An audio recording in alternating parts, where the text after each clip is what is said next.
Have you ever read the end of Acts 2 and notice how the church met daily? Can you imagine this? Going to church every single day and then afterwards going to someone's house for lunch and really spending the whole day doing this over and over again. Oh, wait, is it your turn to host a lunch?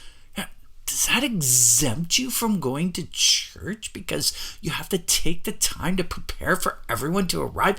Oh, the pressure and the stress. How did they get anything done?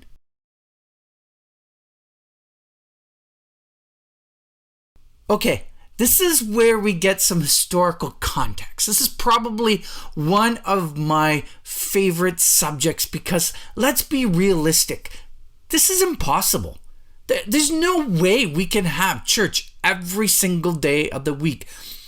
Many Christians have to fight to have the first day of the week off. Even my wife, who is fortunate to have a job, but she's also fortunate if she's able to go to church since she's a busy manager of a big name fast food chain that might be related to a hockey player, but we won't say any names.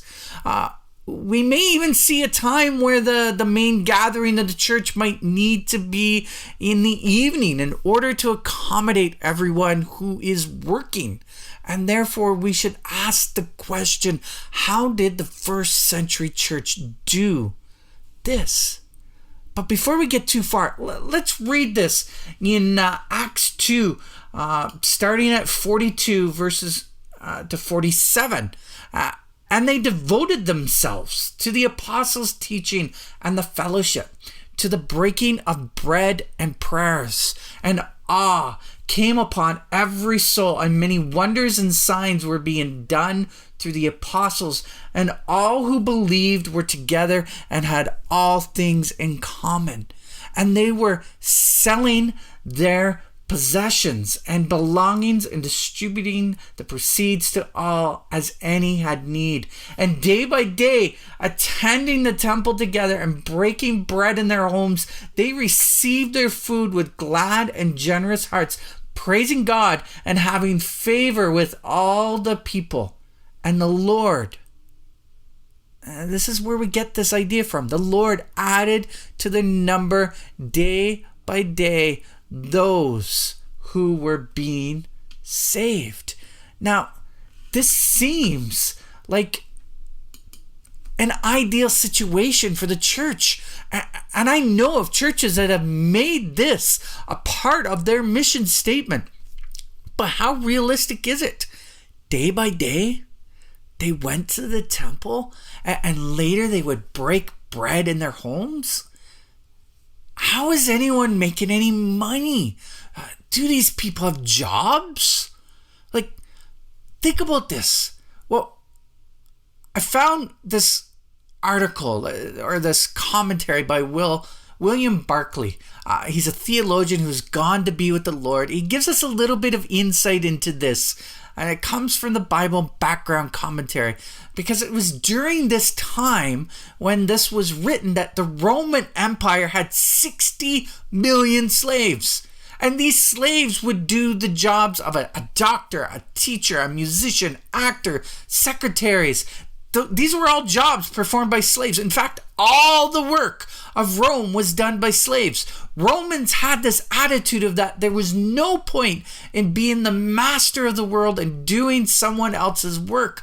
But here's the issue. The only difference between today's economy and the world of slaves in Rome in the first century is that today we as workers, we have legal rights, whereas the slave in Rome, they didn't have very many. So when we get to this portion of scripture in Acts 2, the believers in the first century were not fighting their way to church. They didn't have jobs to go to. They were considered free, and they had people doing tasks for them. With the abundance of free time, they were able to go to the temple each and every day, and they were able to take the time out to have lunch at someone else's house. Now, we could get into the idea of Christians having slaves, but that's a topic for another day. But they didn't have to worry about preparing a meal, because most likely they had a slave who was at the house preparing the meal for them. In one aspect, this is a sweet life. But today we realize how wrong slavery is. And therefore we have changed our attitudes. And we have taken the task of doctors, teachers, and many of these other tasks that slaves used to do. We've made them aspiring careers for us to achieve.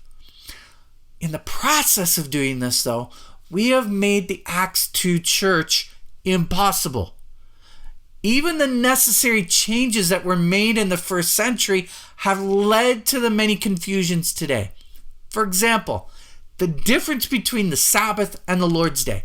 The Sabbath is always and will always be the last day of the week, Saturday. And yet we don't go to church on Saturday. Why?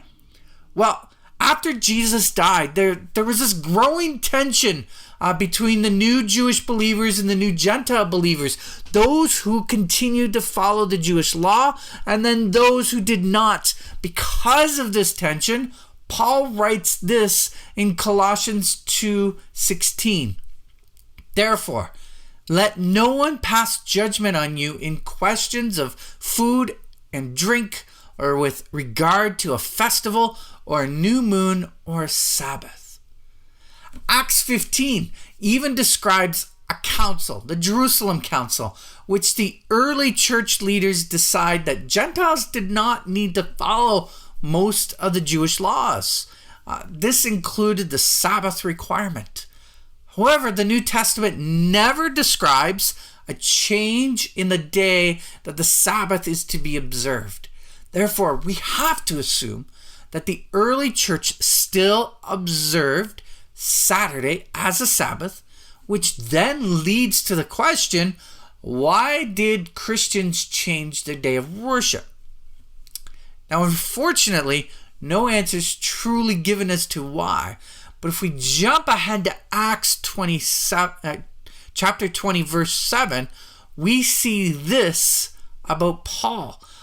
On the first day of the week, when we were gathering together to break bread, Paul talked with them, intending to depart on the next day, and he prolonged his speech until midnight.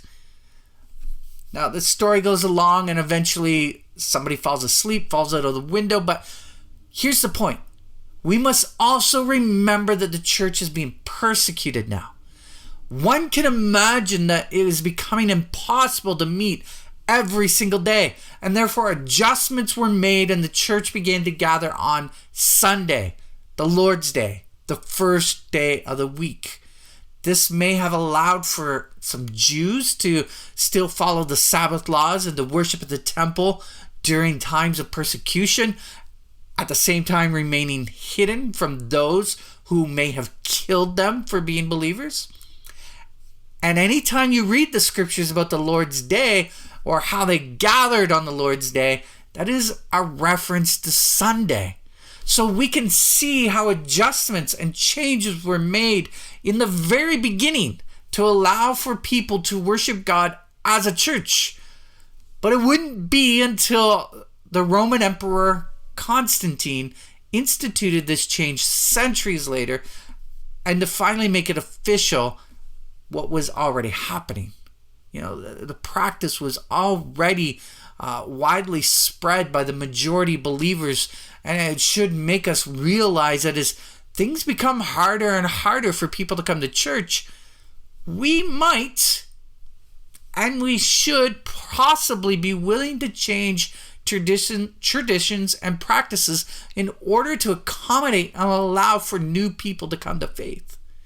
Now, do you agree with that assessment? I'm gonna ask you to feel free to write your comments down below. Let's talk about this idea. Am I right, or do you feel like I've missed a mark somewhere? But here's the point.